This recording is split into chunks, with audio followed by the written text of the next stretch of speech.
வணக்கம். உற்ற நோய் நீக்கி உறாமை முற்காக்கும் பெற்றியார் பேணிக்கொளல் என்னும் வள்ளுவரின் வரிகளை வணங்கி என் கவிதை வாசிப்பை தொடங்குகிறேன்.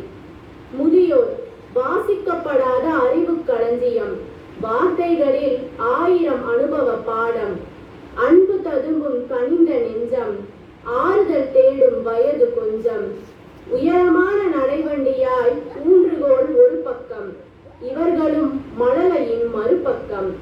தத்தி தத்தி நடை பழகியதோ ஒரு காலம், தட்டு தடுமாறுது கால்கள், வாழ்க்கையோ வட்டம் போலும்.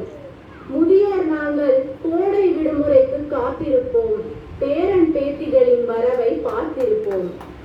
பேய்களின் சுண்டு விரல்களை வெட்டிய பெரிய மீசை தாத்தாக்களிடமிருந்து வீரத்தை நன்றே கற்கலாம். வெண்மை காகங்களையும் பாடும் கழுதைகளையும் பறக்கும் கம்பளங்களையும் ஆயாவின் கதைகளில் கேட்டு வியக்கலாம். சுருக்கு பைகளில் கசங்கிய பணத்தாலும் சற்று கருத்த சில்லறையும் அன்போடு பேரன்களின் கைகளில் அடைக்கலமாகும். 1000 ரூபாய் இன்று ஜிபேவில் அனுப்ப ஆள் இருந்தாலும் அந்த அன்பின் வாசம் எதிலும் அடிக்காமலே போகும். எண்ணெய் வடிய அதிரசம் சுடுவாள் ஆச்சி, அந்த சுவையெல்லாம் பதப்படுத்தப்பட்ட தின்பண்டங்களில் காணாமலே போச்சு. மொட்டை மாடியில் நிலா உறங்காது நித்தம் ஆயாவின் கதைகளில் ஆச்சரியப்படும். பாவம், நம் தலைமுறை மட்டும் இப்போது தனிமையில் இல்லை, நிலவும் கதை சொல்லும் ஆயாக்களை தேடி சோர்ந்து போகும். அன்று தூக்கி வளர்க்க பல கைகள் இருந்தது, அதனால் பிள்ளை வளர்ப்பு எளிமை கண்டது. முற்றத்தில் நீ ஓடி விளையாட உனக்கு சோறு ஊட்டியவளை முதியோர் இல்லத்தில் தள்ளுகிறாய். ஆனால் உன் வீட்டுக்கு அன்னை இல்லம் என பெயர் பலகை இடுகிறாய். இக்கட்டான சூழலில் நீ தீர்வின்றி தவிப்பாய்.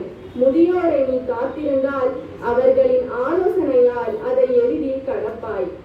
எதிரியற்று போனவனும் தானே கெடுவான், பெரியார் துணையற்றவன் என்றான் நம் வள்ளுவன். எதிரியற்று போனாலும் தானே கெடுவான், பெரியார் துணையற்றவன் என்றான் நம் வள்ளுவன். இக்கட்டான நேரத்தில் தொழில்நுட்பத்தின் ஆலோசனை எல்லாம் உதவாது, அனுபவ பக்கங்கள் எல்லாம் நம் முதியோரை விட அதற்கு கிடையாது. சுருங்கிய தோளில் சுமந்த கதைகள் 1000, கூன் விழுந்த முதுகுகள் குடும்ப பாரம் தாங்கிய தடயம். அவர்களின் சுருங்கிய கைகளிலும் நமக்கான பிரார்த்தனை இருக்கும். முதியோர் இல்லத்தில் தள்ளிய பின்பும் அவர்களின் எண்ணம் நம் நலன் நாடிதான் இருக்கும். நீ நடந்த பாதையெல்லாம் முட்களை அவர்கள் மிதித்தார்கள், நீ உயிரை பறப்பதற்காய் சிறகாய் அவர்கள் தேய்ந்தார்கள். அதையெல்லாம் நினைவில் வைத்திடு, அன்போடு அவர்களை காத்திடு. முதியோர் இல்லத்தில் அவர்களை தள்ளாதே, வாழ்க்கையே ஒரு சகடக்கால் என்பதை மறவாதே. தாத்தாவின் கதைகளில் ஒரு உலகம் இருந்தது, பாட்டியின் கைகளில் ஒரு சொர்க்கம் இருந்தது. நாம் அடுத்த தலைமுறை இதையெல்லாம் இழந்திடாது காப்போம், முதியோர்களை பேணி பாதுகாப்போம். வாய்ப்பளித்தமைக்கு நன்றி கூறி விடைபெறுகிறேன்.